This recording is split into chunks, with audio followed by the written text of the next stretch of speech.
Okay, I'm back out fresh on the scene. Franchise best on the team. Blue faces bustin' out the scene. New life is something like a dream. Back out fresh on the scene. Franchise best on the team. Blue faces bustin' out the scene. New life is something like a dream. New life is something like a dream. New life is something like a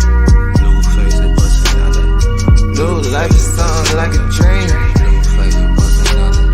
New life is something like a dream. I am not friendly, I came for the paper, little baby, don't get it confused. I see them paying to play, they be paying for pussy, my nigga, I'm paying my dues. They cannot see me unless I'm on TV in times when they happen to turn on the news. I am not worried about shit but the money, cause you cannot buy shit with all of them views. I've been on 10 like 4th grade, same nigga but I'm more paid. Lame niggas throwing more shade, but you know it don't faze me. I'm blowing out gas to the hole with hazy, with a new chick cause my old bitch crazy. Just a young player that the west side made me, but how could you blame me and how could you tame me? You can't. Poppin' that pussy, you claim you a saint. Do what they can and they hate what they ain't, but I am the greatest, that ain't for debate. Raising the stakes and I'm eating them too. Hitters on deck, what you need them to do. Fuck all that talking, I leave it to you, cause I gotta go, got a meeting at 2. Tell me why all of the shit that you saying don't never match up with that shit that you do. We mobbing and thugging, you bitching and bugging, there's nothing that we got in common. I've been out grinding and hustling, investing this paper, got tired of eating that ramen. All of my music be heat, I ain't missing a beat, I've been blessed with impeccable timing. Watch all them people who friendly, it turn into envy whenever they see that you shining. Okay, I'm back out fresh on the scene. Franchise best on the team. Blue faces bustin' out the scene. New life is something like a dream. Back out fresh on the scene.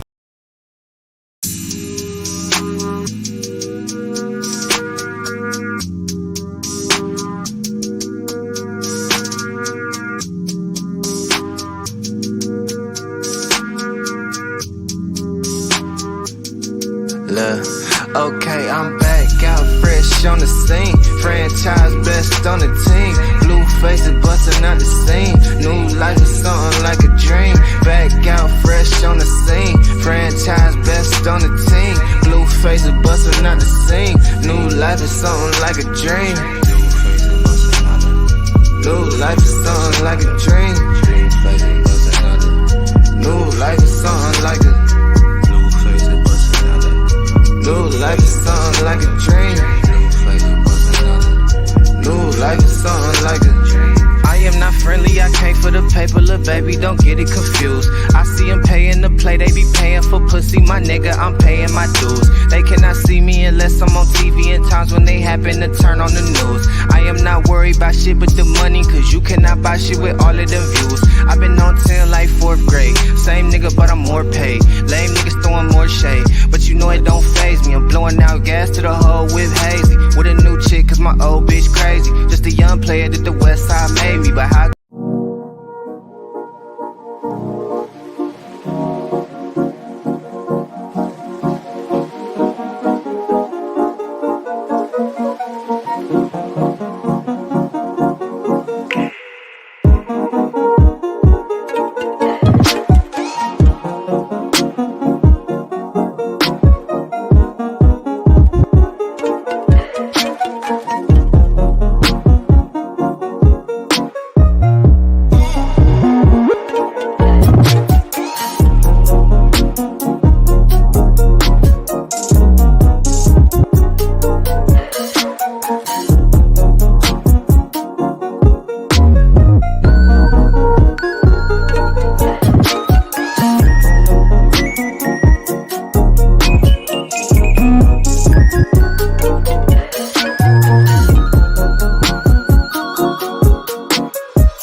Hi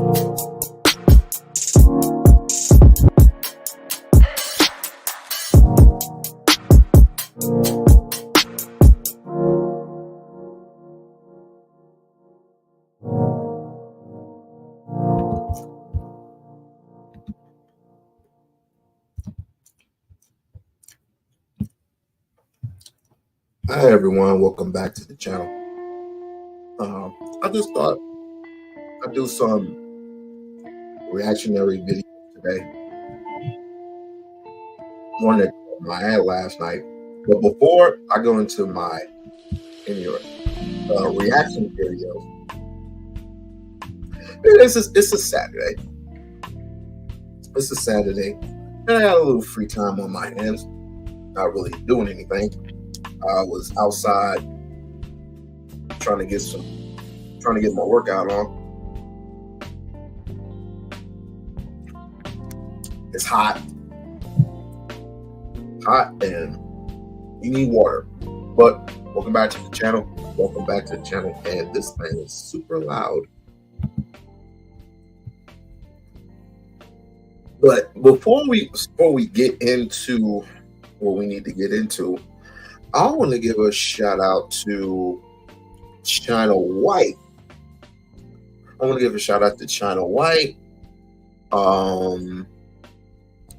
Ether Man, who's back from his vacation, and of course Israel Bound, I forgot the brother's name, not Israel Bound. Yeah. Anyway, shoot on the China White, check China White out. She does very good content about love, sex, and all that other good stuff. And we need to talk about this. She and a few other people are the only ones that ever talk about intimacy. They're the only ones that ever talk about intimacy. And why? Because nobody else cares about the key word that I usually bring out, and that's the word love. Nobody preaches love no more. Love is what happened back in the 60s, 70s, and the 80s, and pre-90s. But no one ever practices love anymore.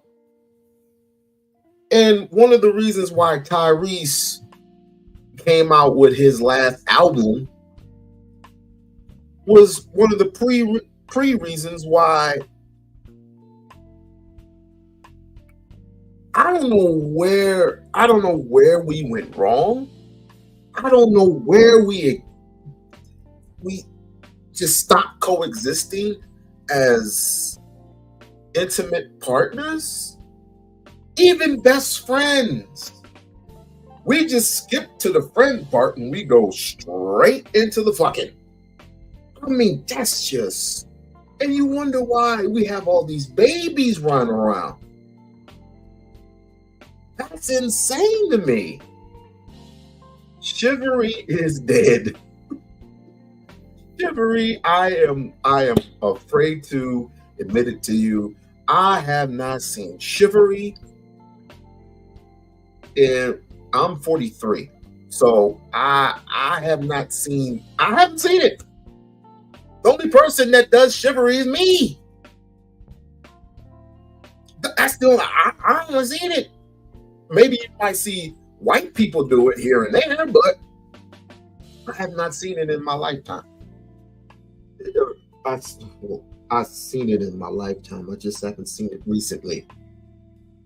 I have not seen it recently. We don't even promote it on these channels. If you promote it on your channel, they're like, what are you talking about? But we can promote anything else. We can promote anything else except being kind and polite, and none of that stuff exists anymore.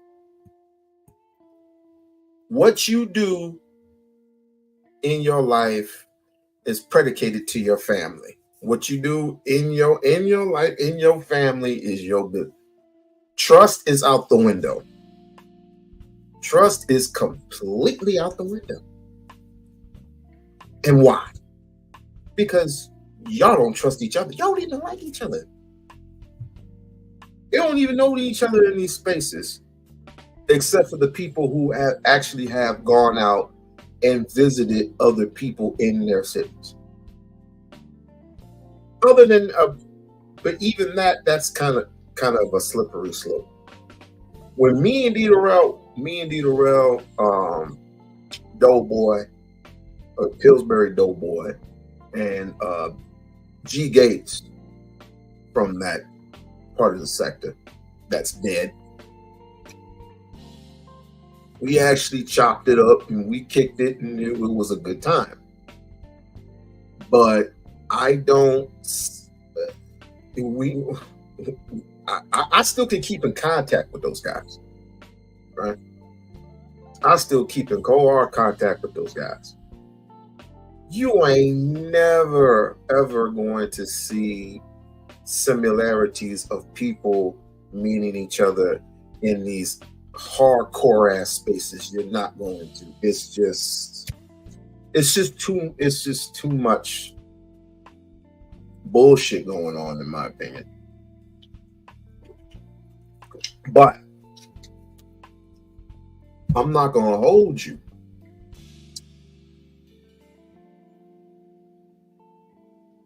When we talking about certain standards for women, for example, when we talk about standards for women, I'm wondering, where is the standards for men? I mean, we could talk about females all day long, but where are the standards for a woman or for a man? I can put out entire clips of men fucking it up for everybody. Not everybody, not every man does, because every man that I know, or every man that we've seen in videos, they strive and they thrive and they get their bag. Same with women, but again, as a matter of fact, when we talk about gender wars, there are a lot of people who are getting tired. I mean, physically and mentally tired of this gender war talk. It's like they just want it to be over. They literally want it to be over. I came across a panel full of good, decent human beings, but you catch anybody that come across their videos like, oh, like you got like a dude that is on his last leg, and you got two women in there who, you know, look like they had beefaroni and some shit like that. But cut the bullshit. These are genuine type people, and they may not come across as a 5 or a 10, or excuse me, a 10 or a 9. As far as body structure, but come on. I'd rather be with people like that all day. I'd rather be with a whole bunch of 4s and 3s and 2s and have more. We talk intellectually.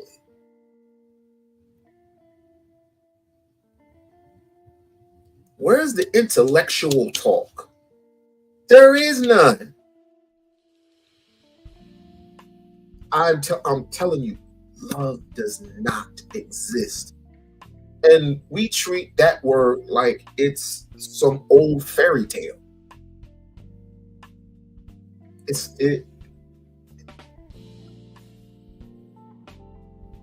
What would if our parents, grandparents, great grandparents were alive today and they were in this era and they caught us speaking the way we speak, what do you think they would think?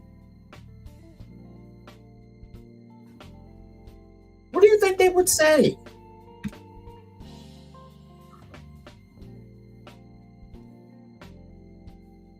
What do you think they would say?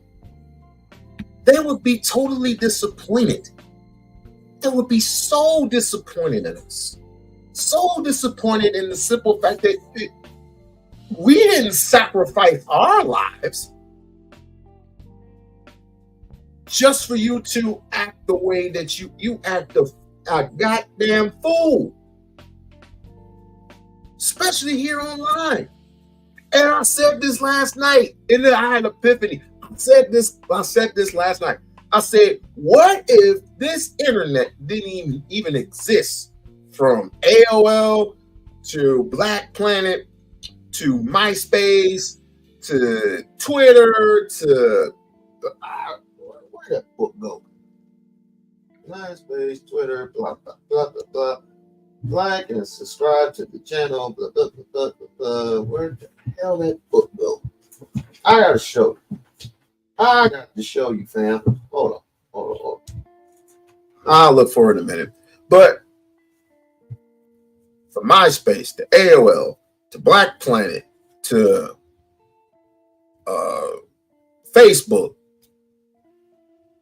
YouTube, Twitter, IG, Rumble, TikTok, and all these other apps. If you did not have these apps to vent on, what would you be doing? What would you be doing? Possibly there'll be more murders, more murder, death, kills, more just some crazy stuff. Men beating up on women. Yeah, I saw that ridiculous tape. I can't find it because somebody deleted it from IG. But it was somewhere in Oakland, California, where there were, I guess, 3 individuals.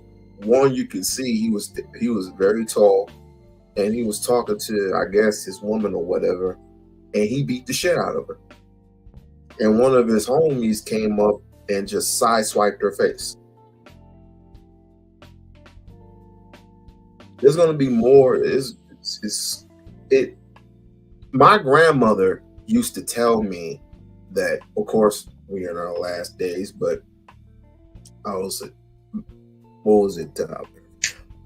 men will be lovers of themselves. I will have to, you know what? I think I have that there. You know how they used to take, let's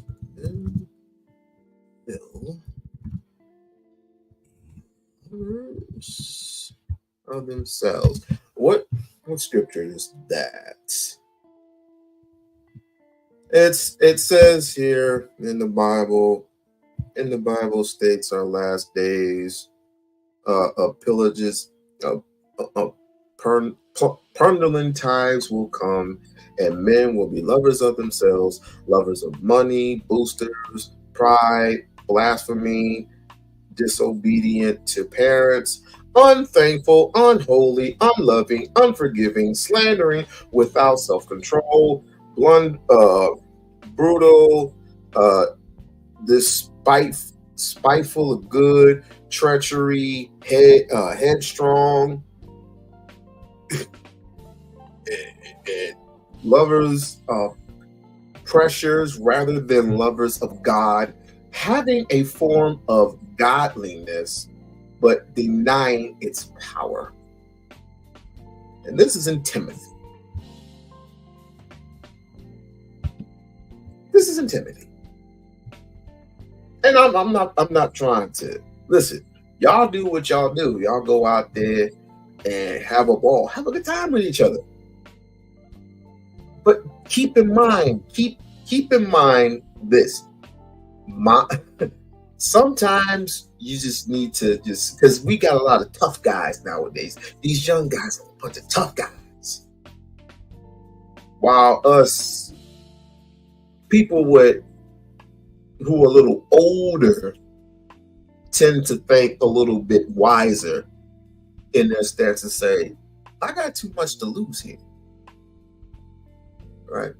You come in at the right time, and I'm thinking, yo, if anybody were to come in and let's just say save her life,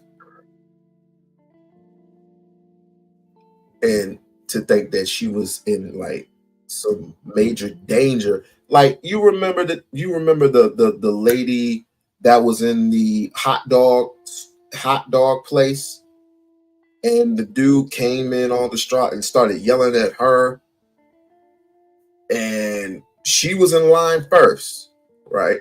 I forgot what the lady's name was. She was in line first, and her 14-year-old son came in to see what was going on, and she told him to get in the car, and the next thing you know, the dude wailed on her, right? Wailed on the mom, and the next thing you know, now I applaud the son for his bravery, for him wanting to protect the son.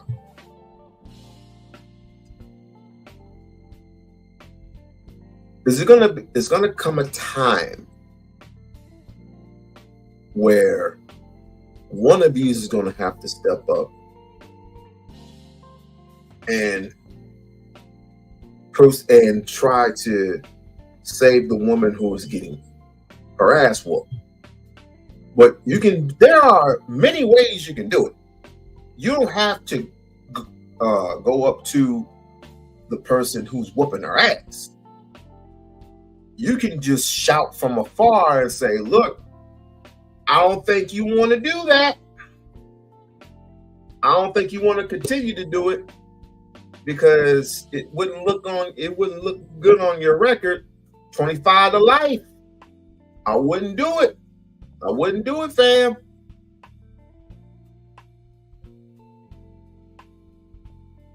You can call, some people would call, I ain't gonna call the police. I ain't gonna call the police. But they're there for a reason. Most of us don't like the police for many reasons. But we're talking about a woman who's defenseless. We're not talking about a man. We're talking about a woman. I ain't gonna call no police on no dude. If it's a situation like that, let them handle that business. I'm talking about a woman who is defenseless, who cannot defend herself. I tell my daughter all the time, do not put yourself in a situation where a person can get angry and you're put in a situation where you can't get out. If someone puts their hands on you, you're well capable of handling yourself. But don't act like no hero. Do what you need to do. Bounce. Kick him in the nuts. Smack his nose up his brain. If you can do that, hit the most vulnerable parts of the man. Leave. Find the phone. Call me. And I will try my best to be there wherever I'm at. Or you can call the police. You can call. You need to have some type of protection with you. I would rather you be with your uncles, because your uncle, well, hey, I seen the arsenal that he got, and believe me, that Negro. I would love to go hunting with him one day.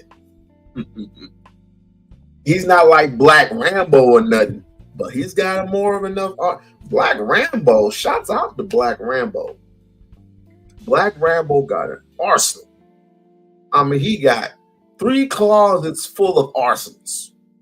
I ain't gonna mention what they are, but he got 3 closets, and a what you call it, a vault. You got to put your shit in the vault. But back on what I was saying. If you don't have love for yourself, and you have to have, why are you're no good anymore. There are many different versions of love going on, and this is the reason why Princella is victorious right now, because she's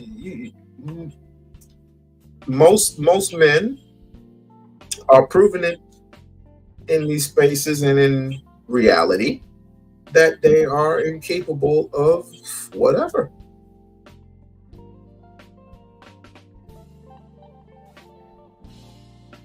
We need to change that mindset, really.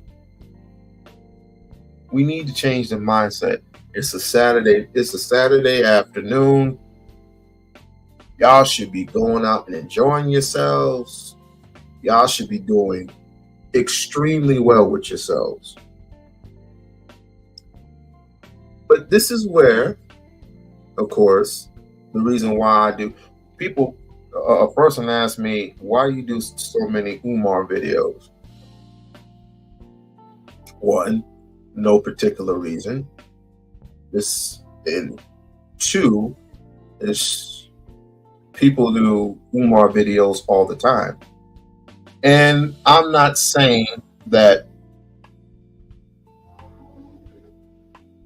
I dislike people who do reactionary videos negatively about Ifatunde, because I mean, their opinions are their opinions, like assholes. Everybody has an opinion.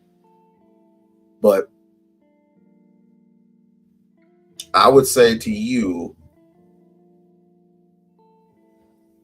you don't have to listen to the man. You really don't. But you have no problems when it comes to him getting into some confrontation with a woman, or he's doing this or he's doing that. I mean, he could do any old thing. He can get married to two wives. Hey, bro, he can get married to two women. He's getting married to two women. He doing wrong. But you out fucking a bitch that you shouldn't be fucking. Excuse my baby language. You just as contradicting as he is. I learned to mind my own freaking business.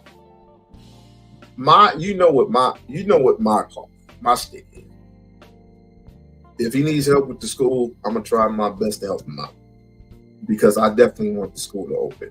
I don't know about y'all, but I personally, We-On-Loc, Andre, would love the school to open, which it will. But I can't force anything out of him. If you want the school to open, give up that bread. Oh, by the way, side note, how many would buy those not Obama? How many people would buy those Donald Trump shoes? I mean, they sold out, but how many would buy those Donald Trump shoes? Those are the ugliest shoes I've ever seen in my life. Those shoes those shoes that he has out, or they're sold out. Wow. Those shoes make the LeVar Ball shoes look kind of sweet. I mean, just gold shoes. Golden shoes. No, not for no $400. $400 for a pair of sneaks? Hell no. And that's because he lost a case or something, had to pay like $3 million or something like that. And he's a fucking genius. So what did he do? And this is where I say, the black community, y'all are a bunch of fucking buffoons. All yous who participated in buying them ugly ass shoes. What the fuck? What the fuck going on, man?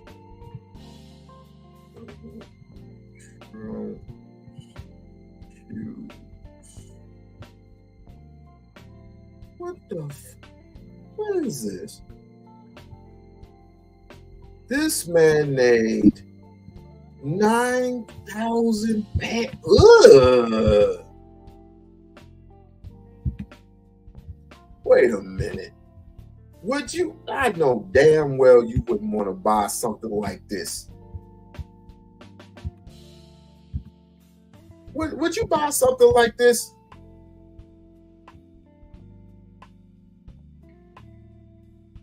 Look at this. These are some ugly ass shoes. But they're sold out.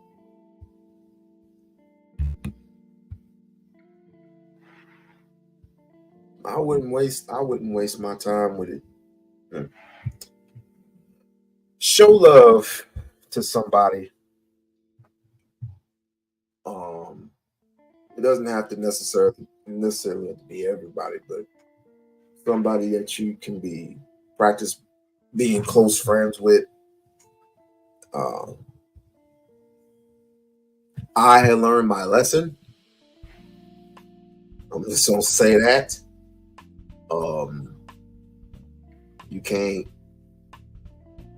You can't love or like everybody. I've learned my lesson throughout the course of a couple of months, and I'm good. But that doesn't mean the train don't stop rolling. It don't mean that. I'm just gonna continue to do what I do, and just because I had one big ass bump on the road doesn't mean it don't stop there, fam. It don't stop there at all. But I ain't gonna waste y'all's time. I'm gonna cut into the video. What we came to do some reactionary videos. This is Doc's and Nick Cannon's second interview together. So let's get into it. Hill together. Yes, sir. Yes, sir. And that's what it's all about. So I want to kick off, something that I believe you and I mean, you're literally an expert in this space, but as someone who came up in the public school system myself, I would say, I won't say a victim of it, but someone that's definitely, come up against a lot of these stereotypes and classifications where, diagnosed with ADHD as a young child. And still, even when it comes to my mental health and, the different therapy sessions I've been in with different professionals and clinicians they like to categorize us. Yes. For what I call our magic at sometimes. And I was a kid that came up to where even, my grandmother in her saving grace, before they could put me on any medicine, said, "Hey, I know how you feel about my grandson, but I'm not going to let you medicate him." Glad to hear that. And whatever classifications they gave me, I ended up, taking all the standardized testing, scoring. That was pretty much everybody. That was pretty much a very small percentage of us who had been through the same process when we were in, I would say, grade school. Me, myself personally, I've gotten into counseling throughout my entire half of my life during my time in grade school junior high and high school years. And yes, we have gone through obsessive training and standardized testing, and they wanted to put the drugs on me as well. My mom said no. I didn't ride no short yellow bus, but I did collect them checks. Those were $1,000 checks. I had fun. If I knew then what I know now, I'd be saving up hella money, son. Hella money. You know, higher than the kids that didn't have it. I was like third in the nation or something like that in the third grade. And they ended up putting me in GATE programs, which are gifted and talented education. Yes. In the 80s, bilingual classes and stuff. Because what they saw is I was a hyperactive kid, but it was because I wasn't challenged. It was because I kind of, you know, had all the information that those teachers were teaching at that level. So once they challenged me a little bit more, therefore I was able to find some equanimity and some balance and excelled as a student from that point on. Yes, sir. It was a great, you know, social experiment to say the least, but I could have went many different ways within that. And I know because, and I want to hear a little bit about your background, because from what I know, like not only were you a school psychologist, but you were even an administrator in certain schools. Yes. So young Black men, I mean, from special education to ADHD, we get classified because the system isn't built for us, specifically the public school system. Question: how many people do you know have been in the system and have to deal with a teacher who necessarily didn't hate your guts, but never, I mean, he had to collaborate with everybody in the classroom, but have you ever had that teacher in that one moment of time where he just treated you like shit the entire 1 hour that you were there? Or when it was time to get your work done, he would always give you the answers to the questions? You never had a teacher that gave you the answers to the questions? I mean, of course, when you go to regular ed classes, you're gonna look in the back of the book and look to see if there was any answers. They never tore out the answers in the back of the book. You know why they never tore the answers out of the back of the book? Because they allowed you to do that because to see how smart you were. And that wasn't the smart thing to do. It's like you had to earn, and it was the odd questions, yo. It was the odd question, odd questions, not the even questions. You had to figure it out. And the teacher knew. The teacher knew she wasn't dumb. She was not dumb. She knew damn well. It was like, oh, how'd he get this right, but he got this wrong?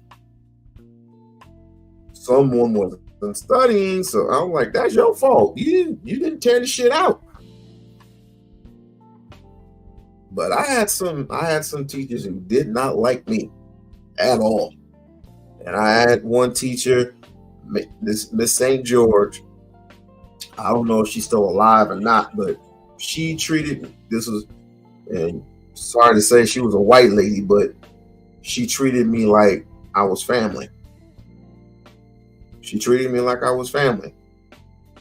And I had to give her kudos for that. They don't understand this, and they actually get paid absolutely more money. It's a hustle. The more that they classify us with these diagnoses. So absolutely. Please unpack. Let's get into that. And I'm going to start with what you gave us already. Okay. Because I can use your pathway as an example to show what they do to so many of our boys. Right. So for example, you were in the 3rd grade. Yes. That's normally the grade when they start evaluating Black boys for ADHD. Yeah. Now, just to back up for a minute, first it was ADD. attention deficit disorder, 1980. Right. The problem with ADD is there's no drug that can make you pay attention. So when you deal with mental health, you have to deal with the influence of the psychiatric drug cartel. There's no such thing as talking about mental health without talking about Wall Street drug profits. Wow. They go hand in hand. Come on. Psychiatric medication is a $30 billion a year industry. You're talking big bucks for small pills. Wow. You see? Yeah. So now, when you look at third grade and you look at the criteria for ADHD, a lot of what you need to display to be classified with it could be arguably considered normal behavior for an 8, 9, 10-year-old. Right. You see the contradiction right there, from the beginning. Yeah. Has trouble sitting still. Yeah. He's in the third grade. Right. Has difficulty paying attention. He's in the third grade. Has trouble playing quietly. He's in the third grade. So at what point is this mental illness versus you practicing discrimination against traditional male behavior? Right. A big issue I have with ADHD is it is and the H is for hyperactive. And the H is for hyperactive. Yeah. So in 80, when you had ADD, it was just deficit, no hyper. Right. But the drug companies weren't getting paid. Right. So 7 years later, in 1987, when the DSM-2 or 3 came out, I forget which one it is, that's when they added the H. That's right during my time. Absolutely, you see that? Yeah. So right now, the way the DSM-5 operates, even if you don't meet all the criteria, I can still label your child as ADHD. Let me say that one more time. Bless up, even God travel. Bless up. Meet all the criteria, I can still label you as ADHD. Right. And with the new DSM-5, Nick, they made it easier for us to classify children with ADHD, because before we needed to see symptoms by like the age of 8. Right. Now it's like you need to see symptoms by like the age of 12. Right. Before, we needed to see clear evidence that these problems was disrupting this child in several life areas. Right. Today, the bar has been reduced, and it just needs to cause some sort of maladaptive activity, if you would. Right. And I'm paraphrasing the criteria, but the point I'm trying to make is they lowered the bar. Right. So now it's easier to put children in with the ADHD. Right. So, number one, you have an issue of male behavior being criminalized and pathologized. Right. Why is that a big issue? Because most teachers are what? Female. The public school is a female empire. Most teachers are women, black or white. Right. The problem is female teachers, because they were never boys and have never lived as men. They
I was in mute the entire time.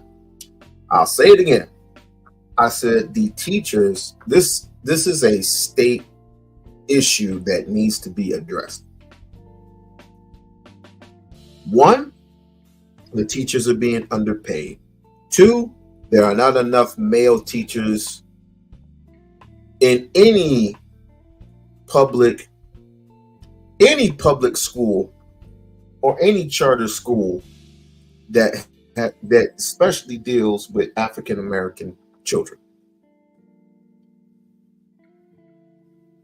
I believe if there were a little bit more male teachers, because in my humble opinion, the only reason why they don't have more male teachers there is because they know that the male has a better influence, would have a better influence on the males that are there, especially the children, the black children, would have a little bit of influence. I know that because I've had male teachers, not necessarily black male teachers. I only had one black teacher, and his name was Mr. Island. And I always wonder what, I mean, I had a whole bunch of female black teachers and a lot less white female teachers. But my point is, if we had more intelligent, young African American or African descended male teachers to have a more great influence, they will have a more greater influence on our kids, and our kids will not be in situations where they would not be robbing, killing, stealing, shooting. Possibility, but nothing is guaranteed. That would be the reason I would say that. It's a possibility, but nothing is guaranteed. But I would take more chances. I would love to take the chance of it being a more better percentage if males were hired in, but it doesn't look that way. It doesn't look that way at all. But this is the reason why I love homeschooling. I love I love the idea of, hey Brownie, I love the idea of parents homeschooling their children. I really like that idea because in this way, you don't have to depend on some sucker ass teacher teaching you some dumb shit. If that were me, if I had to homeschool my kid, I would teach my children everything except for Christopher Columbus. Because we all should know by now that Christopher Columbus is full of shit.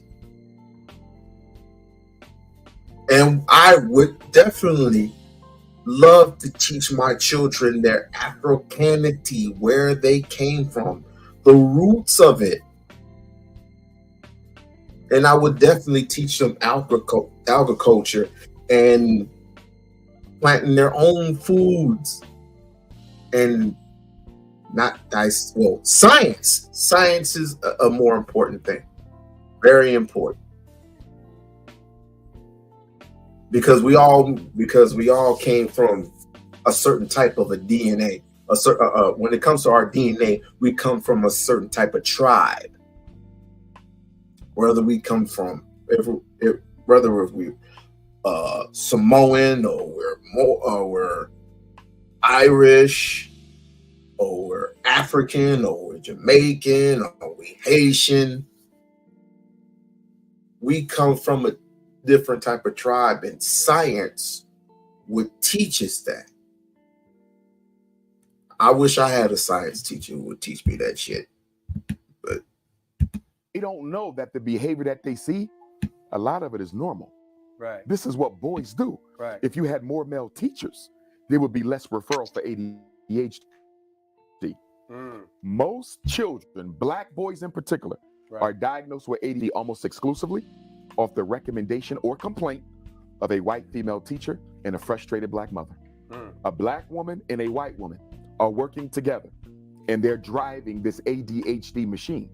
Now, for me, one of the things that concerns me a lot about the ADHD crisis, because that's exactly what it is, Nick. We can go into some of the schools in Los Angeles, and literally almost every boy, especially if he's black, almost everyone, if not everyone, is on some form of psychiatric medication. I don't care if it's Ritalin, Adderall, Concerta, Cyclert, Metadate. How can a whole classroom have ADHD? Right. First of all, statistically speaking, only about 15% of any population should be quote unquote disordered. Right. 15%. Right. How you end up with half the class on medication? Wow. Something is clearly wrong.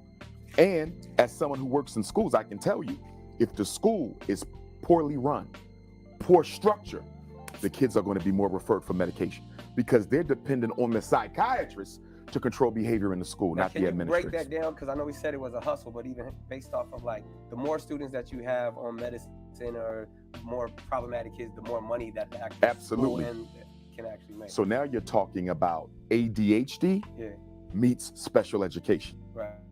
Now let's talk about how ADHD meets special education. ADHD is not a special education disability. There's 13 special education disabilities. There's over 400 clinical disorders: bipolar, borderline, depression, anxiety, schizophrenia, ADHD, conduct disorder, ODD. These are clinical disorders. They are not diagnosed in the school. Although I'm trained to evaluate for ADHD, if I'm gonna do it, I gotta do it in the clinic. In public and charter school, you cannot diagnose a mental disorder, only learning disabilities. So you say, if that's the case, why are there so many black boys in special ed for ADHD if you just said y'all don't diagnose it in the school? Right. Because one of the 13 federal special ed classifications is other health impairment, OHI. OHI is any medical or psychiatric problem that affects your ability to learn in the classroom. Right. You see that? So your mother or father gets you diagnosed with ADHD. You bring that evaluation back to the school. Now that they have the evaluation, they can legally evaluate and consider classification for special ed purposes. Right. In other words, you can't even end up in special ed unless your parents give the school that outside diagnosis. Right. And I'm on a mission to tell parents, black parents in particular, stop getting your children evaluated for ADHD.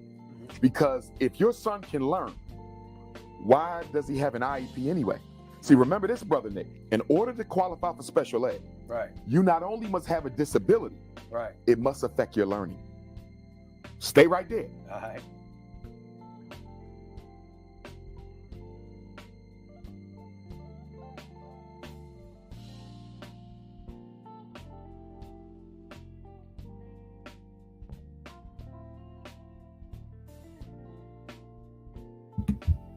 I can't tell my story with myself being on mute.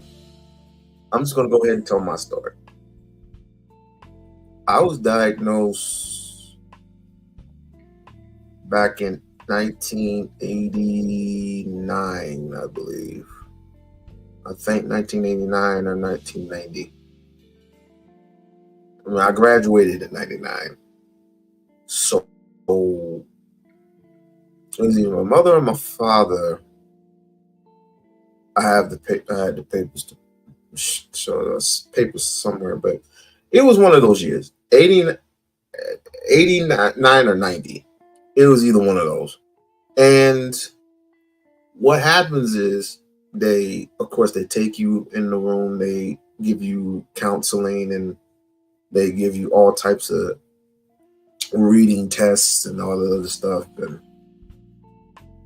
of course, you still have your regular ed classes and everything, but overall, you'll be in, if you qualify, then they'll put you in special education for how many years you have to be there.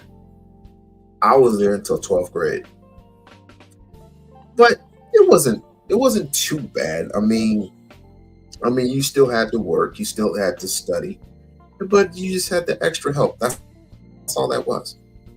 And there were a lot of people who absolutely needed the help because they had a disability. Some couldn't walk. Some had some type of overall some unequivalent balance happening with them.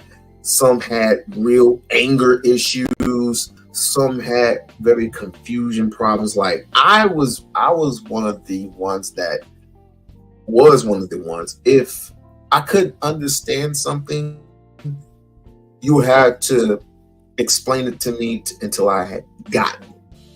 And sometimes that was frustrated. It was called emotionally impaired. So I was diagnosed with being emotionally impaired. And throughout the course of my junior year, I was down with people helping me and all. But when I got to 8th grade, did nobody help me at all. So did nobody help me. They just gave. I mean, my teacher just gave me the answer sheet, and he just said, "Fuck you. Here it is." I'm like, he didn't dissect the problem for me. He just he didn't have me earn it. He just said, "Here." And then, I mean, that's a problem. I would love to learn, but at that time I didn't know better. But when I got to the 10th, 11th through 12th grade, 11th through 12th grade, there were at least 2 valuable teachers to see me through. And to this day, I have the utmost respect for those teachers. One of them was Mrs. Thornton from Lansing, Michigan. She was incredible. I don't know if she's still alive. I don't know if she's still with her husband, but she was incredible. Now, I had to stay in her class for the remainder of the time that I was there until graduation because I had skipped school a lot. But I was there. She graduated me in June instead of August. So I will forever be in her debt. I will forever be in that teacher's debt. What up, King Knightish? I will forever be in that woman's debt. But again, we all have coded mechanisms. We all have something that's wrong with us every day. So it's all good. It's all good. It's just now that we act more retarded around these fucking spaces. If we go to any classroom, we're going to see thousands of black boys who have no problem learning. Right. In a special ed class. Right. Why is he in there? Right. For discipline problems. It is illegal in the United States of America to place a child in special ed for behavior. Special ed is not for behavior. It is for learning problems. But guess what? Half the black boys in America are in there for what? Behavior, because their parents don't know the law, they don't know their rights, and the schools are basically discriminating against them. Wow. You see they this? get money for the special ed. Yes, here's how it works. When you evaluate a child for special education, if they qualify, their name goes into the computer. It's transferred to the State Department of Education. If we take California, that would be Sacramento. Okay. Normally, by the end of the month, there's an electronic transfer of funds to that school district for your child. Wow. On average, special ed children are worth twice as much as the regular. So let's say Nick and Umar are second graders. Right. Nick is a regular student. Umar was referred for special ed. Right. I qualify. Right. Let's say the school district we attend spends $9,000 per pupil. Right. Right? Once I qualify for special ed, I'm not worth 9 no more. I'm worth 18,000. It's double your money. And they get that extra 9 every year. I'm in special ed. So if you're getting an extra 9, let's say we're in second grade. Yeah. Extra 9, you got 10 more years of school before you graduate. Right. That's 9,000 times 10 years. Yeah. That's an extra 90,000. One kid. One kid. What about 100? What about 1,000? So I want you to see that special ed is a multi-million-dollar empire based on lies. Right. And why do I say lies? Most of our children who end up in special ed are not there because they can't learn. It's because they can't control their behavior. Let me take that back. haven't been taught how to control their behavior, Right. or they haven't been taught the skill for which they're being evaluated. Wow. 80% of kids who are put in special ed, Brother Nick, are put in for reading problems. Reading, right? Which I have had all my life. You see? Yeah. Right, reading. Yeah. So, But can be taught to overcome it. can be taught to overcome it. Yeah. So why you got all these children in there for reading? We don't have people who can teach children how to read? Right. Of course we can. You got two issues. In order to properly teach reading, you really need to have some kind of a phonics approach. Most public schools, a lot of them, have taken phonics out of the instruction. Yeah. Phonics is basically mastering the letter sound association. Yeah. If you don't master the letter sound association, how you ever gonna learn how to read? Right. You see that? Yeah. So the reason why a lot of children are disadvantaged in learning reading is phonics has been removed from the instruction. Now, let's that go can to be taught at an infant level. that can be taught at an infant level. Children can read at 3. Right. What do you mean it can't read at 13 with normal intelligence? Right. Now, let's go to the home. This is where we got to take responsibility. Right. Most parents, they just celebrated Christmas. They bought a whole bunch of gifts, right? Right. How many had books under the Christmas tree? Mm. How many had a dick? Before he goes into that,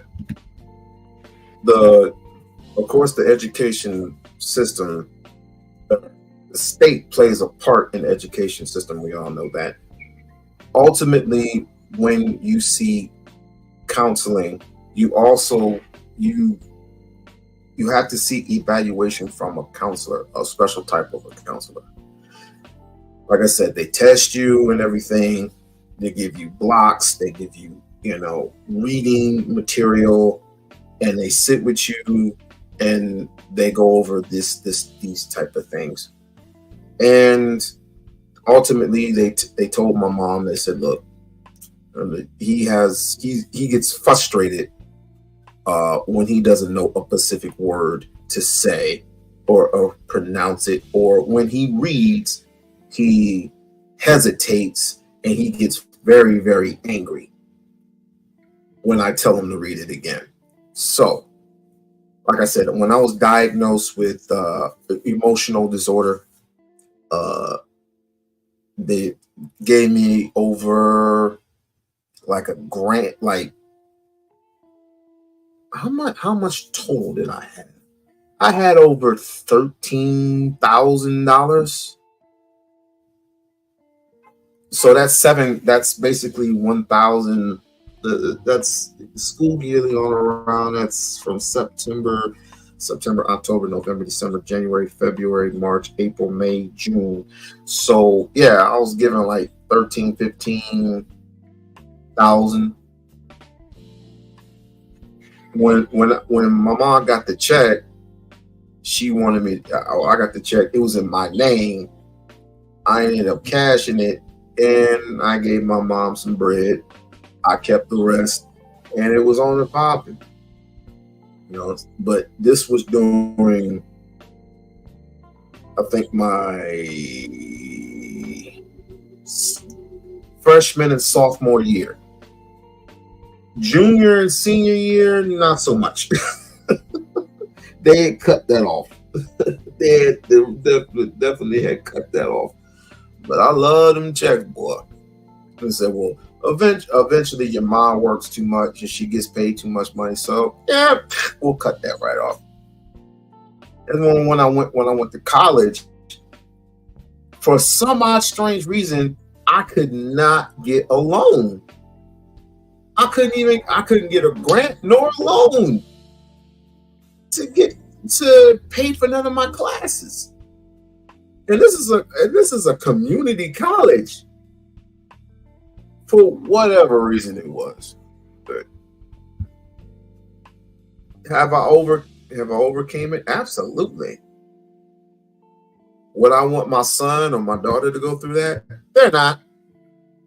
Dictionary under the Christmas tree with more than 100 pages. Phonics program. How many had a thesaurus under the Christmas tree? Right. How many bought a complete set of encyclopedia A through Z under the Christmas tree? Right. Most of what was under the Christmas tree was tablets, cell phones, Right. HD TVs, laptops, video games, clothes, hair, sneaks, right? Right. Now, most parents would never even realize this, Nick. You are consciously investing in your son's future incarceration. Mm-hmm. Why am I saying that? Yeah. Because if he's in the 5th grade, reading on a second. And you just bought him a video game, a HD TV, a tablet, and a phone. What's the chances he's going to be doing any more work to improve his reading skills? He's not. He's not. You just invested in his distraction. You just invested in his future mass incarceration. Yeah. You see that? Yeah. So we have to look at how the black home, unintentionally, and the white-dominated public school are working together to disadvantage generations of black males. When I speak in the prisons, Nick, even across the world, because you have special ed in other places, Absolutely. they just call it something else. And I always ask the inmates, raise your hand if you was in special ed. It's not a question of how many hands go up, it's a question of how many hands don't go up. Nearly everybody in there, black or white, had an IEP coming through school. Well, this is a thing where I wanted to go to, because you showed the economic infrastructure of everything from the pills and the diagnosis and the prescriptions from ADHD to any other disorder. Yes, sir. And then you showed the infrastructure of how they're making money based off of your classification. Yes. With special education. Yes. But then the one thing that we all hear about from time to time, and is you brought it up, is the school to prison pipeline. And that idea of just like, they're not here to educate us, they're really here to prepare us. And there's even been standardized testing to where at the 3rd, 4th grade level that they can determine which one of these students will spend time in a penitentiary, and probably how much time they'll spend in there. And I mean, I would love for you to kind of unpack that a little bit more, but just seeing how severe it is not that we're not just sitting here having a conversation about, your kid's classification. It's really about, this is that systemic process of how black men specifically, and all men of color, are really structured to say, all right, we're going to put you in this public. It's preparing you for an institution. This institution is preparing you for this institution. Absolutely. And it's so bad, Brother Nick. I had a judge tell me, a black judge in New Jersey told Dr. Umar, she said, you are absolutely right with what you are teaching. She said, do you know most of the young people who end up in my courtroom do not come from the street, they come from the school. A judge told me, Nick. She said, most of the children I'm putting in juvenile detention and in adult prison, they're not being picked up off the street. They're coming from the school building. She said it is literally school to prison pipeline. Now, I'm gonna go a step further. There was a report that came out from the United States Department of Education a couple years ago. It said preschool black boys, pre-K, are being suspended and expelled at a rate higher than white boys in their grade and higher for similar offenses. We're talking 3, 4, and 5. And one thing I would say to that, some would consider it controversial, but it's true because I've seen it. In the system of racism under which we exist, it does not categorize black males by age.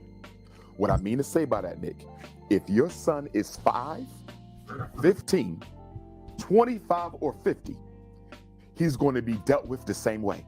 They do not allow, American social order does not allow for black boys to experience adolescence or childhood.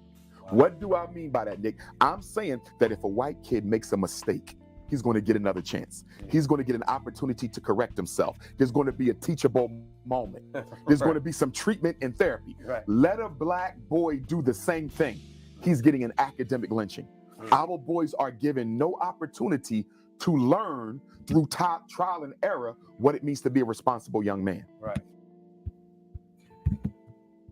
And I would fairly say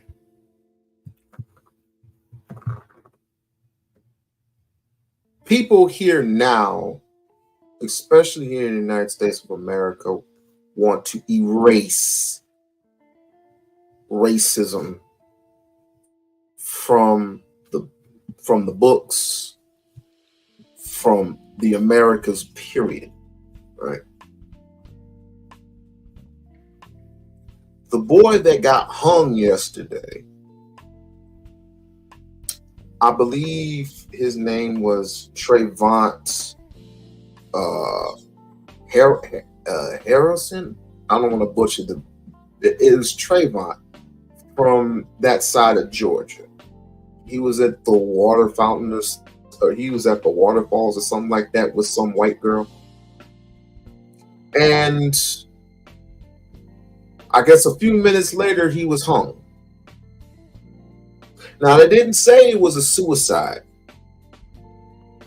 There was no mention of any self-inflicted wounds or anything like that. So, in the back of my mind, I'm thinking this is a lynching, but they don't want you to say lynching. They want you to say suicide. Just like when soldiers come home and have that post-traumatic PTSD, post-traumatic stress disorder. The original word was shell shock. But then they started adding more words and they started just flipping stuff around.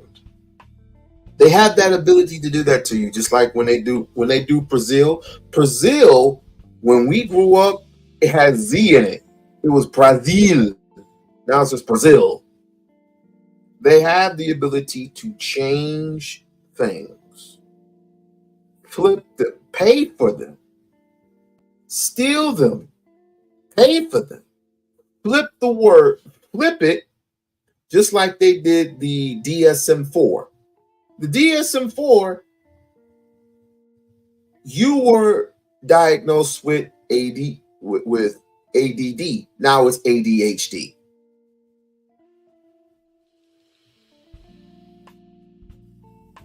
You have to be careful with some of this stuff because a lot of this stuff can be transferred and flipped just like that.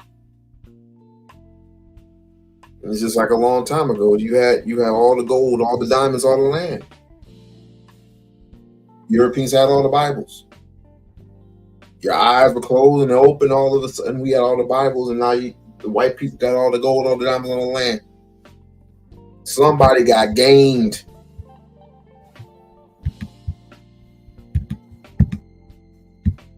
This also comes back on the household too, because so many of our boys are being raised by the mother. 2/3 of our children are being raised by the mother.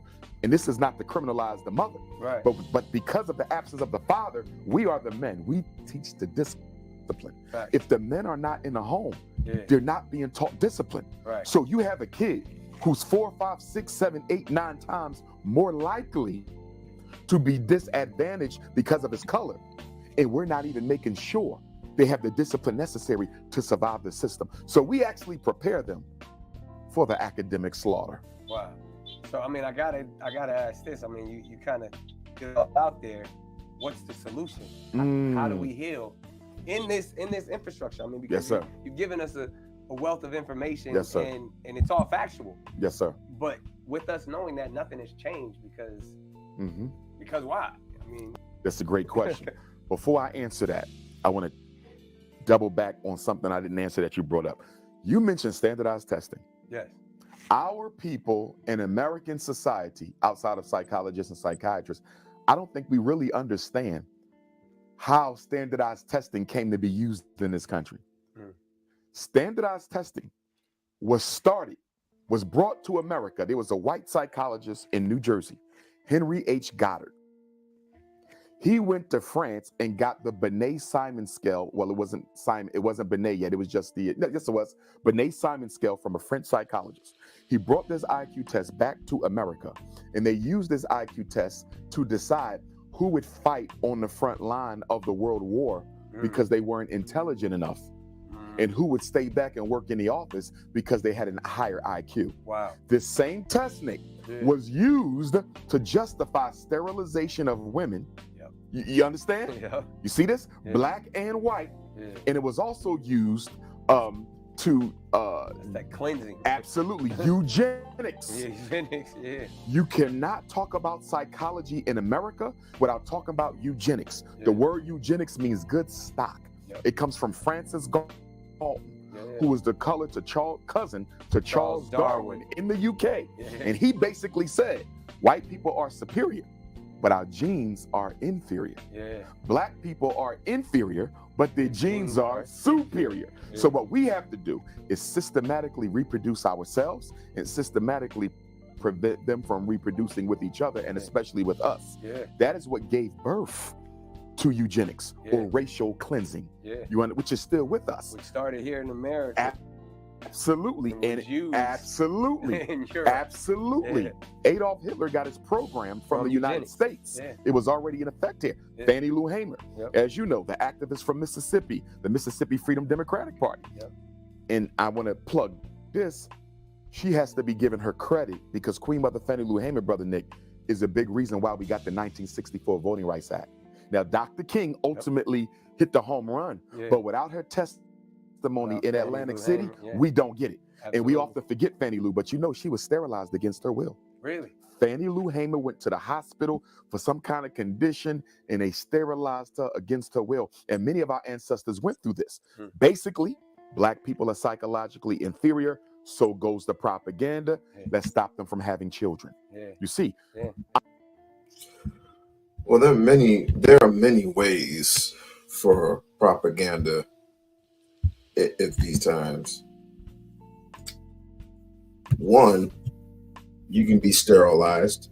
Two, you can be just erased from the face of the earth, vis-a-vis by way of, paying you off, and you never seen your family again, betraying your people, being put in jail for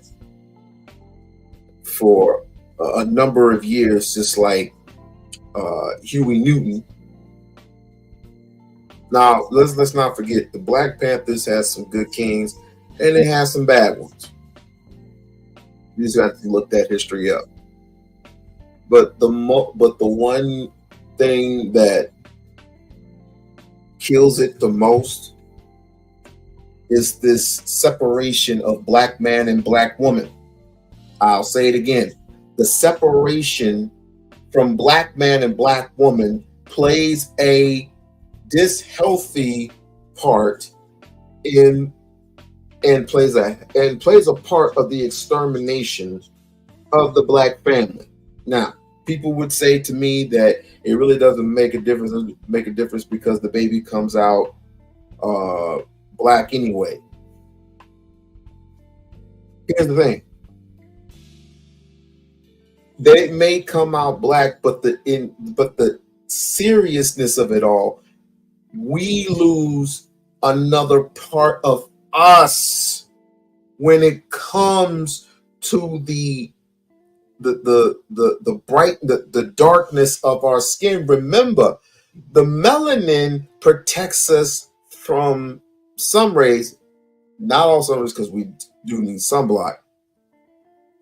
But we have the ability to wake up in the morning, early in the morning, and have that sun rays hit our skin and heal our vital organs. Believe it or not, look it up. When you wake up 5 or 6 o'clock in the morning and you get that beautiful sun rays and get that nice dose of vitamin C, a nice dose of that vitamin C. I'm not talking about going to the store and drinking a whole bunch of fake ass orange juice. That's just processed and not fresh. I'm talking about going to the sun, which is which is Black people's natural habitat. My skin can actually take the sun. A person who's darker than me can absolutely take the sun. People who are lighter than me, and it gets lighter and lighter and lighter and lighter, they can take a certain percentage of the sun. Now remember, you can't be in the sun for very long because you can catch, I don't want to say the C word, but you have that ability. Do white people have that ability to go into the sun and get somewhere without sunblock? No. I will miss that particular part. Excuse me. I will miss that particular bless up. Jabo Who's Love TV, bless up. Thank you for showing love. Bless up. But I miss that part of our heritage, our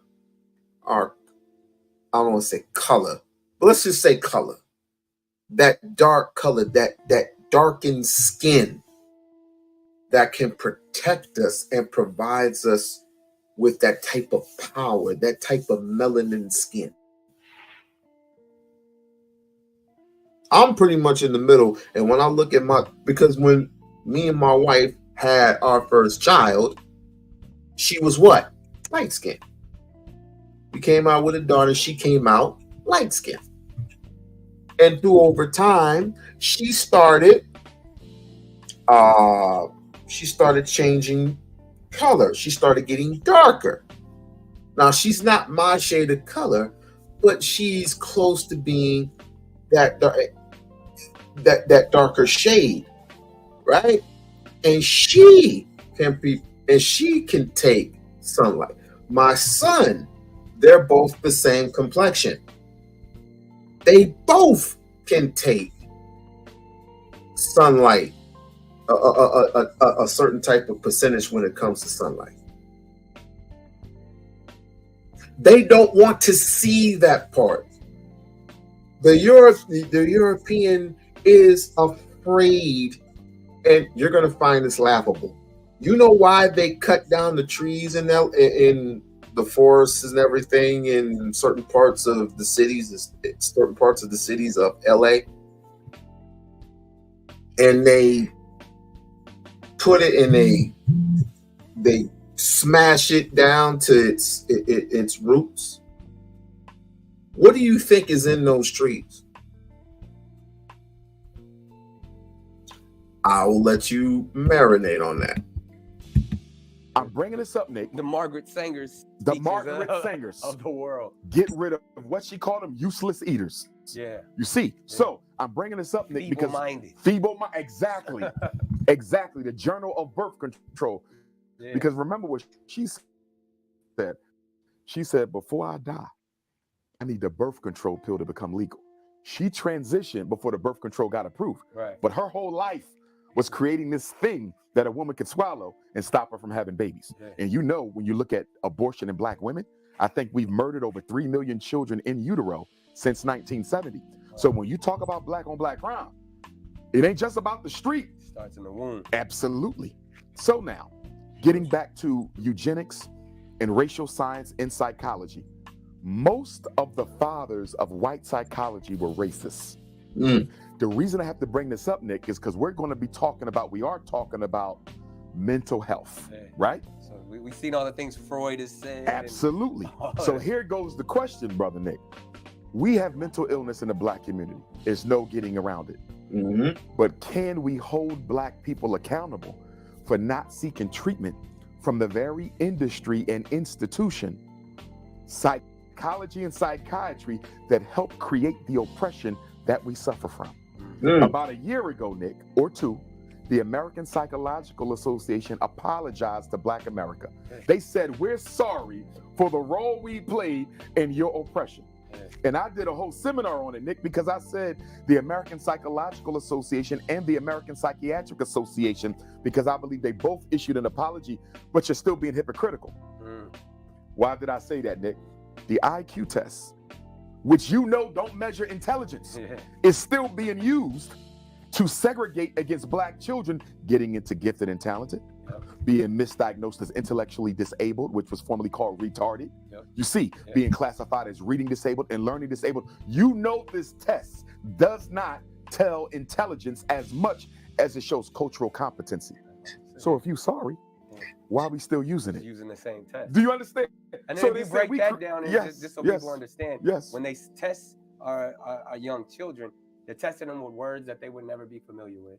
They're testing them with geography and things that they've never been known. Never been taught, never been exposed. Because you may not know the capital of this city, or because you don't know the definition of this word. How is that intelligence? How is that intellectual inferiority? But it's a cultural thing, because the student or the children in certain areas that are familiar with that type of stuff, but you ask them some questions about our culture and where we're from, and they would fail just as much as we fail about their culture. And you had a psychologist who did that. It was a psychologist, I'm not sure if the psychologist is still alive, came up with a test called Black Intellectual Test of Cultural Homogeneity. This psychologist said, I'm tired of Black kids being considered intellectually inferior and intellectually disabled, mentally retarded at that time off of a white man assessment. Right. So I'm going to come up with a black man assessment and give it to white children. See how they And he showed the same thing, that IQ. I just want to say real quick, etymology is what people should be studying. Etymology, it tests perfectly and it breaks down words that clearly what we're used to saying now, it really doesn't exist only in the imaginations of the European. The European will not teach you etymology because etymology actually tells you the truth. And I studied a little bit of it, and I'm still learning. I'm still in that first or second phase of it. Possibly one day I'll have to break it down for you, or I pretty much know somebody that knows how to break etymology down to a science. But this is what we need to learn. Our children really need to learn. And the European is afraid if we were to teach, and you know these elitists, they sit around the table and they go and they strategize and say, look, if these children, these black children, were to study the Pacific sciences, basic science, advanced science, entomology, math, have some type of social skills, have all types of social skills. Can you imagine the skill level that the average black kid would have? Especially our male kids, our male black kids. Quite interesting. Testing is more about cultural competency, and it was called the Bitch 100, Black Intellectual Test of Cultural Homogeneity. Listen, I've been giving IQ tests for 25 years. Yeah. I can probably give the test without the protocol because I give it so much. Right. Did he say the bitch test? Awesome. Right. It's not telling me how smart they are, Nick. It does show me how they think, right, but it does not tell me how intelligent they are. First of all, I'm going to tell you this, based off of my own experience, 25% of a child's performance is attributed to the effort and motivation when they sat down. Do you see that? Yeah. Your daughter might be gifted, Nick, but if she sits in my chair and she ain't interested today, she might bomb out and look retarded. It might be the smartest kid in the state. You see? So a big problem I had with testing is a small sample size of what you truly know and what you truly can do. Wow. Do you see that? Yeah. It's a small sample size. When you sit down and take that test, Nick, it might be 10 comprehension questions, 10 math questions, 10 reading questions. Well, if I get 4 of them wrong, I might be done. Right. Although if you would have gave me some different ones, I might have struck a home run. Right. So as far as I'm concerned, depending on high stakes testing as the only measure, I don't have a problem with it being a role in education, but it shouldn't be the be all and end all, because you basically have white people constructing tests that they know before they complete them that are going to disadvantage black children. When testing was brought to America to segregate against particular groups. Wow. Let me say that one more time, Nick. I need your audience to hear this. Testing was brought to America to segregate against different groups. And I'm going to prove it to you. Not only will you see this in the history because it's documented. Let's go to today. Why are so many colleges no longer requiring children to take the SAT or the ACT for admission? When you were college age, when I was college age, SAT, ACT, why are they letting children in without them no more? You know why? Because they know they have almost no predictive validity. Guess what the correlation is between your SAT score and your ability to finish a university in 4 years? It's almost a zero. Wow. The SAT test which was started by a eugenicist, Carl Brigham, Right. is the founder of the SAT test. Wow. He wanted to exterminate black people. Do the research. Oh, wow. This test, Nick, has zero predictive validity as to whether you will finish college. So if the test can't tell me if Nick Cannon can finish at this school, why am I giving Nick Cannon a test? To keep Nick Cannon from being admitted to the school. Carl Brigham. Wow. You broke that down. That makes perfect sense. And the reason our people don't go to mental health treatment, Nick, is because y'all the folks, Carl the father Brigham. of racism in Hitler's Germany was a psychologist, Joseph Goebbels. The father of racism in South Africa, who came up with the apartheid system, was a psychologist. In America, Henry H. Goddard and the rest of them, the fathers of the architects of white supremacy were psychologists. And you telling black people to go get some therapy from the same system that created their problems. Yeah. Wow. And so, I mean, it's almost a catch. Wow. Now I know and understand what Kendrick Lamar meant. I now know what he meant. And it's quite interesting. He's saying therapy for what? The only type of therapy we need is when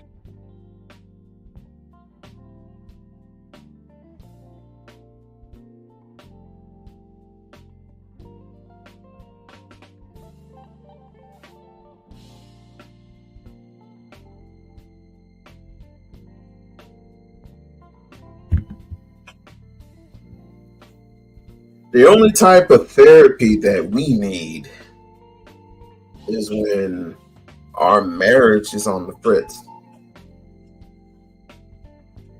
Other than that,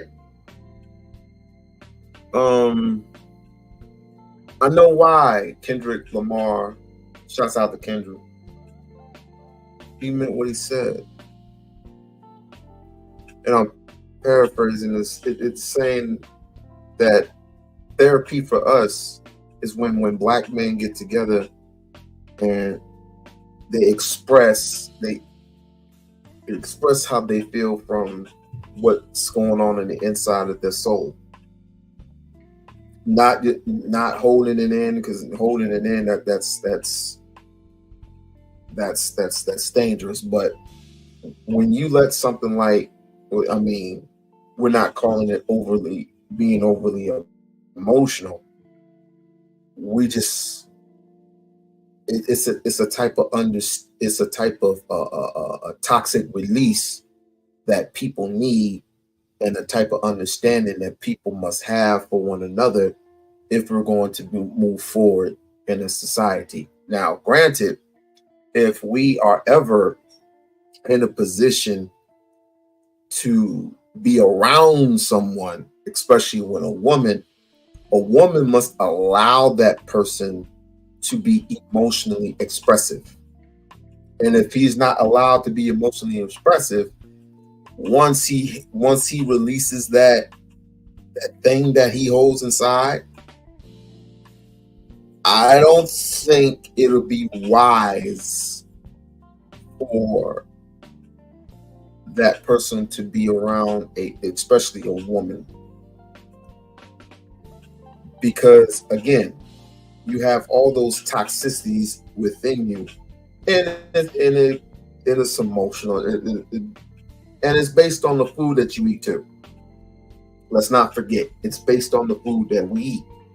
That food, certain foods, especially processed food, has these specific toxins that are inside it. I'm not a scientific, but all I know is this: the food that we eat, the medicine that we take, it has these toxins that are inside of our bodies that tell our brain that we have to be either emotional, or we have to be angry, we have to be happy, we have to be sad.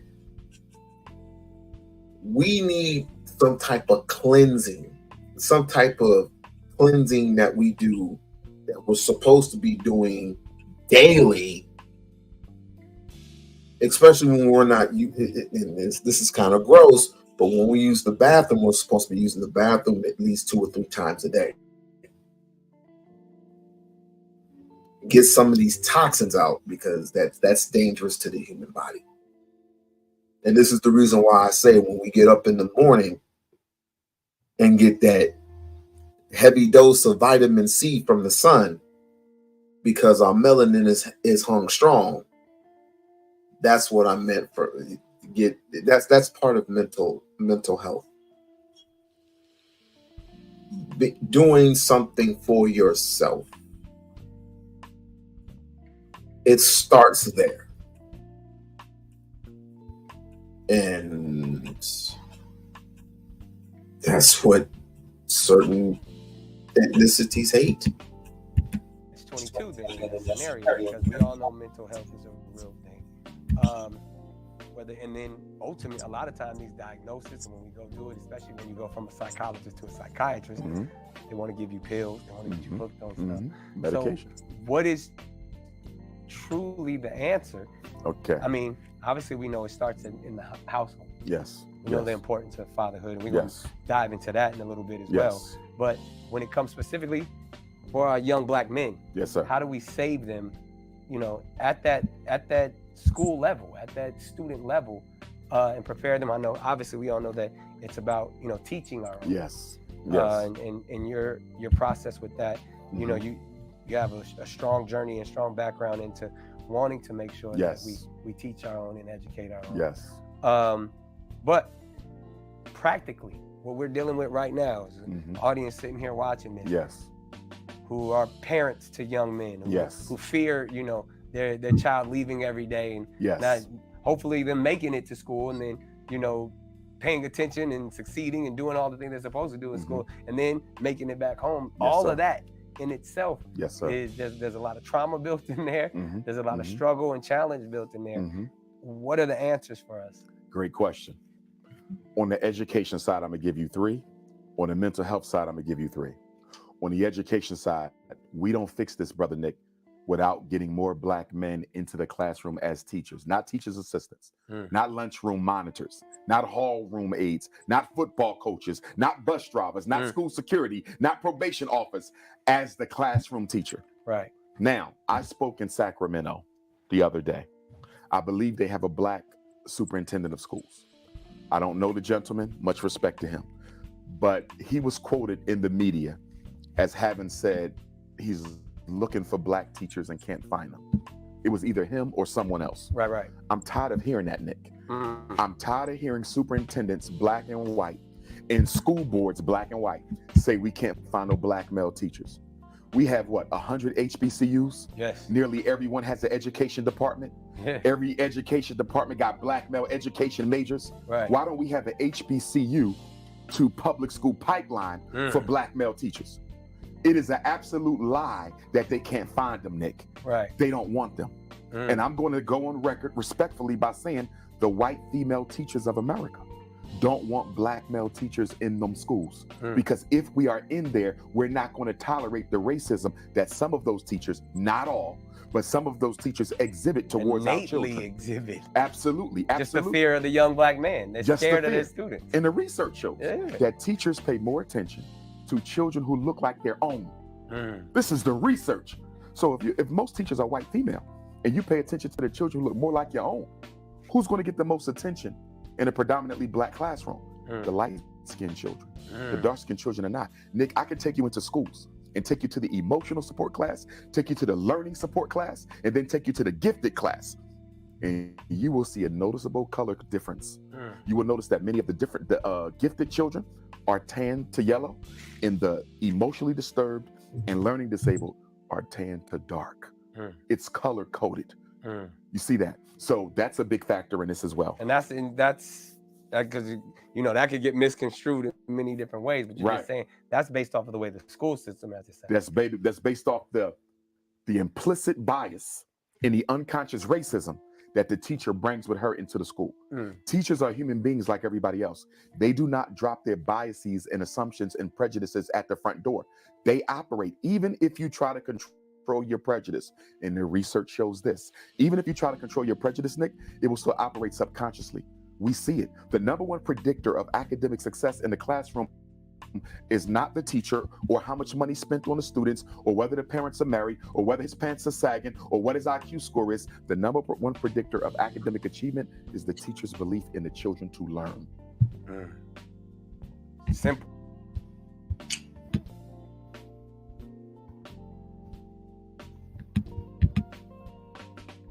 How many of you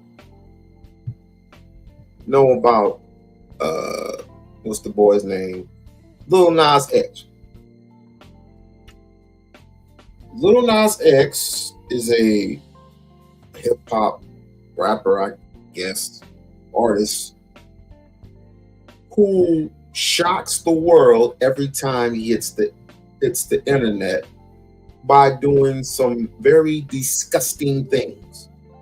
But we all take an account, listen to his music. There's only one song that I like. Only one. I don't pay attention to his videos. I've seen one or two, and it shocks the shit out of me. No, not likely. It's all that mental thinking. Now, it does, parenting or dealing with your children, it does start with the home. It does start with the home. Some of us have daughters, some of us have sons, some of us have an equal amount, some of us have an unbalanced amount, like 4 daughters, 1 son, or 4 sons, 1 daughter, or we have a equal amount of 2 each. I have 2, starting with my daughter, which is the more mature age, versus my son, which he's only 9 now. He will be 10 in October.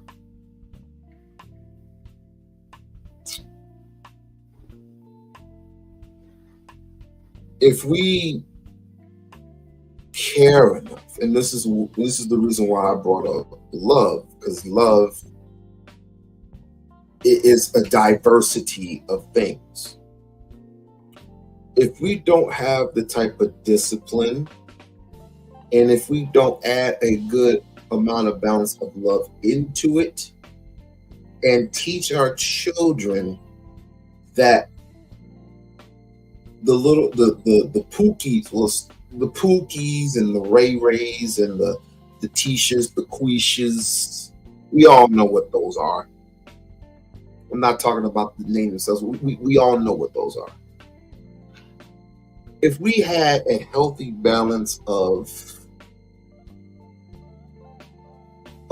the type of parenting that I know we can give our children, do you think the little Nas X's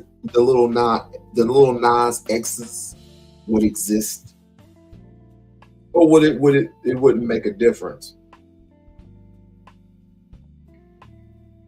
We would have to absolutely see. I often said that, and again, we can break down what Mrs. Lewis said a couple of days ago, which was fire. It was fire. I want you to go ahead and look. What was the video? Are we our own worst enemy? I want you to go from the beginning. I want you to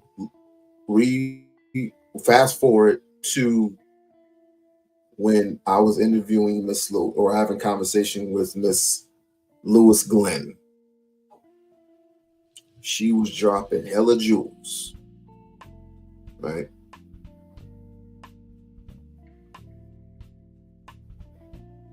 I'll ask one more again. If we were to have the type of parenting skills and to give our sons and our daughters the type of discipline and the added addition to love to it, do you think Little Nas X's would exist? I'll leave you with that to marinate. So when are we going to start having a conversation about implicit bias and unconscious racism in low achievement of Black boys? They will only reach the bar you set. And if you don't believe they can reach the bar, they'll never strive towards it. There is the self-fulfilling prophecy operating in the classroom where Black children are, and boys in particular. We got to get Black men in the classroom. That's number one. Number two, every school district in America that's serious, Nick, about changing the outcomes for African-American male learners and females too, because they're catching up. There should be an Office of Black Male Excellence. You feel me? Yeah. Oakland schools, where's your Office of Black Male Excellence? Philadelphia School District, where's your Office of Black Male Excellence? Wow. Los Angeles, Phoenix, Atlanta. Tell them Where's what that your would office? tell them what that would produce and the purpose of it. Absolutely. If you have an Office of Black Male Excellence, Nick, that means there's an officer whose job is to make sure the Black males succeed. That means we're checking the discipline. We're working with the parents. We're getting them jobs. We're getting them mentorship. We're bringing Nick Cannon in to talk and to motivate them. You see, we are making sure they learn the trades, because another thing too, Nick, what really hurt us was when we allow the system to deindustrialize the high Take schools. out the vocational Yes. system. Vocations. Yes. Yeah. When you drive around LA, who you see working on these new projects? It's not Black folks, because we ain't got the skills that pay the bills. Yeah. And I keep hearing about, STEM. STEM is I important. want to say coding. And, STEM is important. But Yeah. what about the coding? Mm. What about the plumbing? What about the electric? Yeah. You see that? What about the roofing? What about the welding? What about the auto mechanic? Still need all of that. We working on the school, Nick. The electric cost us about $120,000 Right. for 2 weeks.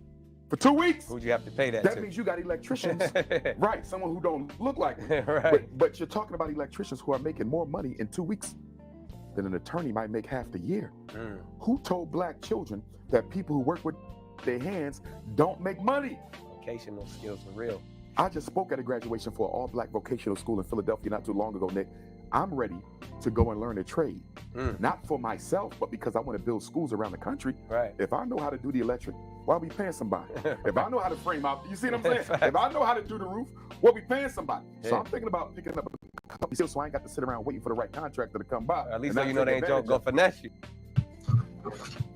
And that's quite funny that the teachers rather would gladly teach the type of education that our Black folks think that they need, but they don't give them the type of education and the tools that they need to survive and thrive throughout the years when they want to have a family and they want to provide for their family. They wouldn't be stuck at Burger King or McDonald's or work at Walmart for the rest of their lives. Why don't we give them the type of skills and the training now? The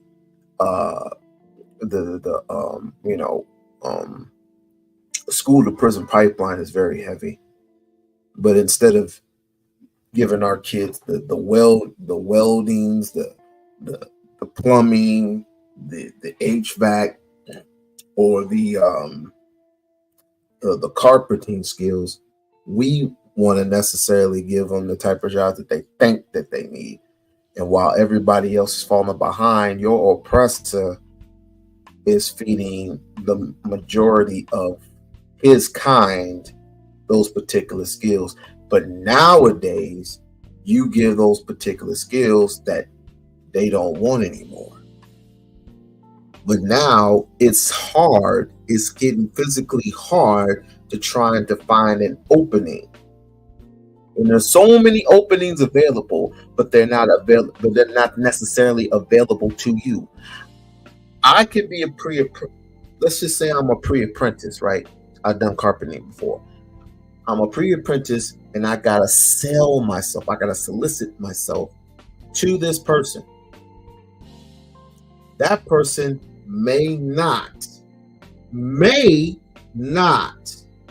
put you in a position to see what you have skill-wise. You've done all your work. You've been in the class. You're going to the classes, right?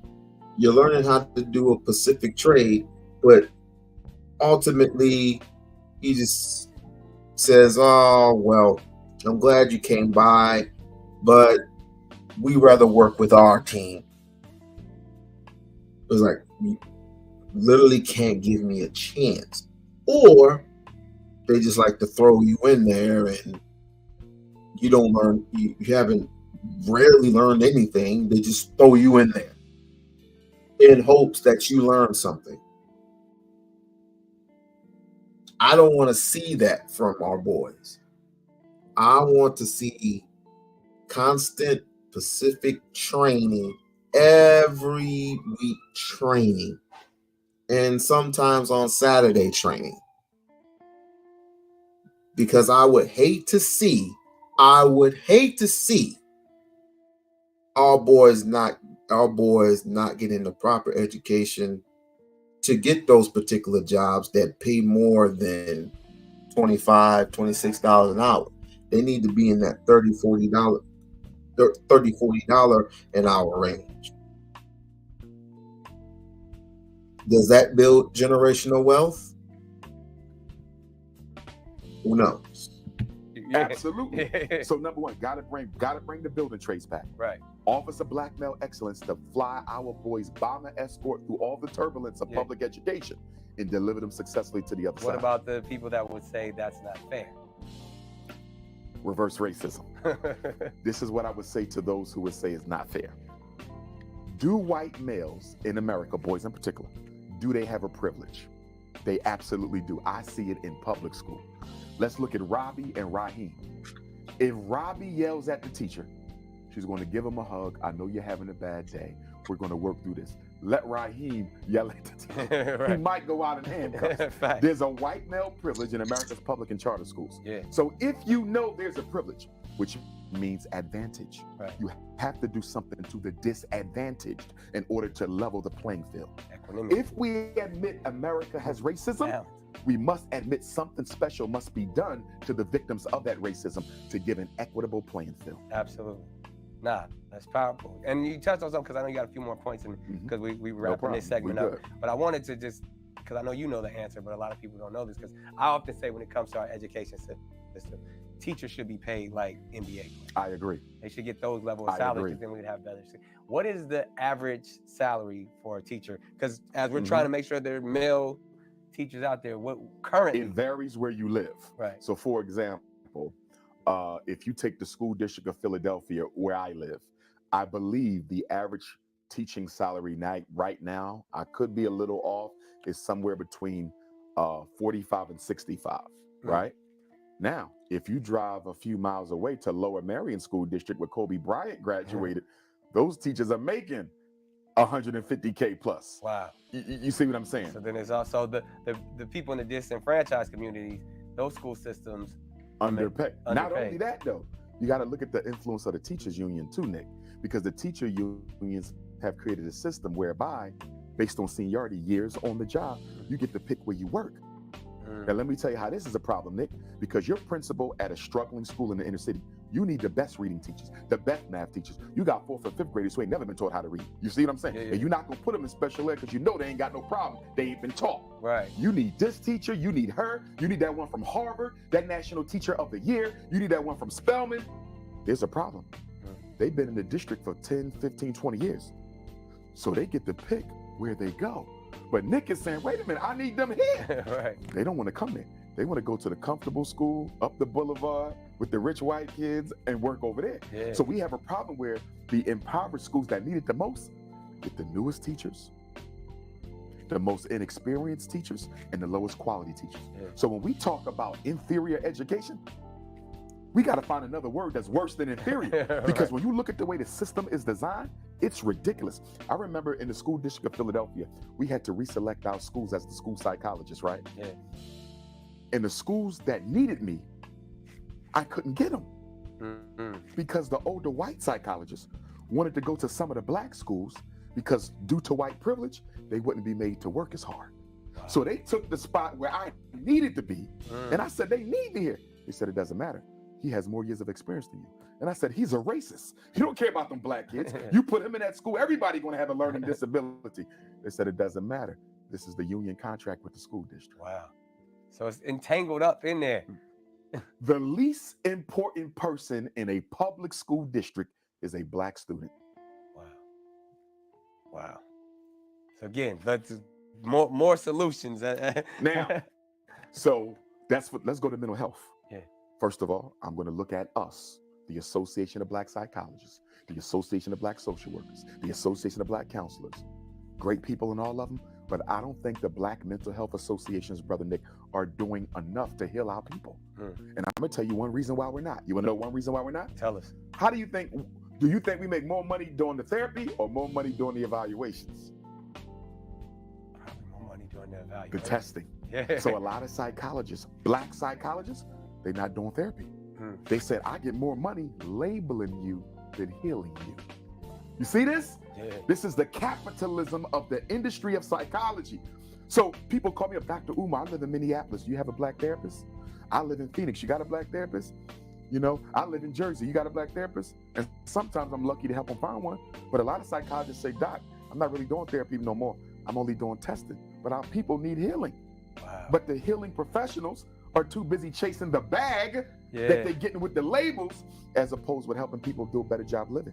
Wow. Yes, we need more black psychologists, but we do have enough, Nick, where we could make a difference. Right. But we chasing the money. Yeah. So we're not doing the therapy because we're looking at like, well, for one therapeutic hour, I might get $100 an hour, but 3 hours I evaluate and 2 hours to type this eval, I might get $5-10 grand. You see what I'm saying? Right. So a lot of psychologists are passing on the therapy and they're going for the testing. Wow. It's the hustle, brother. Yeah. There is no mental health in America. It's only exploitation in the name of mental health. Wow. We got behavioral wraparound services, right? Yeah. Where they got these companies that, let's say Nick say, okay, my daughter's a little hyper and she's emotional, blah, blah.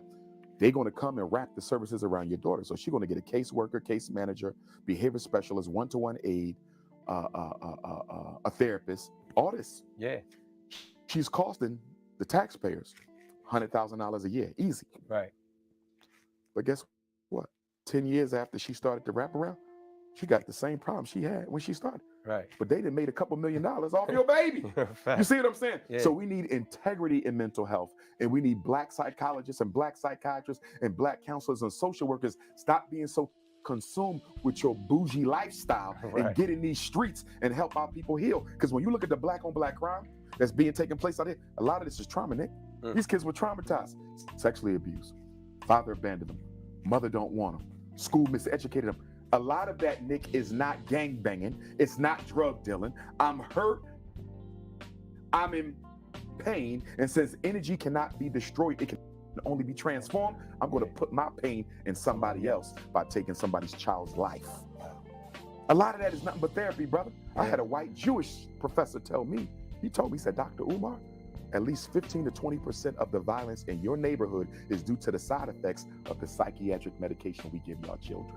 A Jewish psychologist told me that in grad school, Nick. Oh, wow. Yeah, he said a lot of the killing in your community, that's the after effects of the ADHD meds. Wow. Yes. That's heavy. But ain't nobody gonna do nothing about it because the drug companies are some of the most powerful lobbyists in Congress. Yeah. What congressperson you know is gonna turn down $500,000 for their campaign to tell the drug companies, y'all destroying our kids' minds and exploiting them in the name of mental health, and we're going to end this. You can forget it. Too much money, man. So mental health. Mental health hustling. Yeah. It's mental health hustling. So we got to hold our black psychologists and psychiatrists accountable. We do. We should be doing more. We got the training. We got the expertise. I mean, the Americans, the Association of Black Psychologists, they have very powerful treatment modalities to heal our people, but we're not implementing it because individually everybody's pursuing their own financial agenda. Yeah. And the other thing too, Nick, the black community got to take some responsibility because I believe the best intervention is prevention. You see this? Yeah. Let's stop some of this trauma from happening in the first place. Right. Black men, we all got mothers raising sons without no father. Why the rest of us not filling in the gap? boys, from an African cultural perspective, boys are the responsibility of the men, not their mothers. That's why in traditional African society, when you get 12 or 13, they take you away from your mother and train you how to be a man. Where is that? Yeah. Instead of that, Nick, instead of them going through a rites of passage when they 13, we give them to the NFL, NBA, college, football. The rites of passage is become a rapper and an athlete. That's not helping us. Man, so we gonna pause right there because that's exactly where we're gonna go to next. Sure. But I want everybody in the comments, please state your questions, your statements of agreements or disagreements. We are here with the brother Dr. Umar Johnson. He just put a wealth of information, knowledge, wisdom. Some of you may agree, some of you may disagree, but if anything, this conversation is needed. Yes. Again, as we always say, we are here to feel together, reveal together, and heal together. And I feel like you drop.